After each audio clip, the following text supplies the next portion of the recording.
ဝမှာကြုံတွေ့လာရသမျှဒုက္ခတွေကိုစိုးရိမ်ထိတ်လန့်မနေပါနဲ့ငြင်းဆန်မနေပါနဲ့ရင်ဆိုင်လိုက်ပါအဲ့ဒီဒုက္ခတွေနဲ့အတူဖြတ်တန်းကြည့်လိုက်ပါကြံ့ညံ့ခံလိုက်ပါဒုက္ခတွေဆိုတာဟာကိုယ့်ကိုအတွေးအခေါ်တွေလမ်းညွှန်ပြပေးတဲ့ကိုယ့်ရဲ့မန်ထောကိုယ်ကိုသင်ကြားပြသအောက်ထိန်သူဖြစ်ပါတယ် suffering ဆိုတဲ့ဒုက္ခဝေဒနာတွေဟာ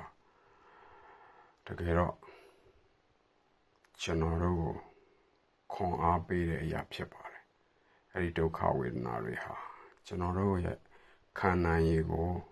ပုံဖော်ပေးတဲ့မီးညွန့်မေးလျံတွေဖြစ်ပါတယ်ဒုက္ခဝေဒနာဆိုတာကျွန်တော်တို့ကို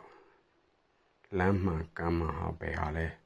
လမ်းမဟာဘယ်ဟာလဲဆိုတာကိုကြာနာခွဲခြားပြီးတော့လမ်းပြပေးတဲ့ကျွန်တော်တို့ရှောက်လှမ်းရမယ်လမ်းပဲဖြစ်ပါတယ်အဲ့ဒီဒုက္ခဝေဒနာတွေကိုကိုကစိုးရင်ထိတ်လန့်နေမယ်ကြံ့ကြံ့မခံနိုင်ဘူးဆိုရင်ရင်မဆန်နိုင်ဘူးဆိုရင်ကျွန်တော်တို့ဟာကြာရှုံးပါတယ်အဲ့ဒီဒုက္ခဝေဒနာတွေကိုကျွန်တော်တို့ဟာလက်ခံပြီးတော့ကြံ့ကြံ့ခံရင်ဆိုင်ဖြတ်တန်းပြီးရသမျှအတွေ့အကြုံကိုယူမယ်သင်ကြားလေ့လာမယ်အမှားတွေကိုပြင်ဆင်မယ်တိုးတက်အောင်တဖြည်းဖြည်းလုပ်သွားမယ်ဆိုရင်ကျွန်တော်တို့ဟာအောင်မြင်သူတွေဖြစ်လာပါလိမ့်မယ်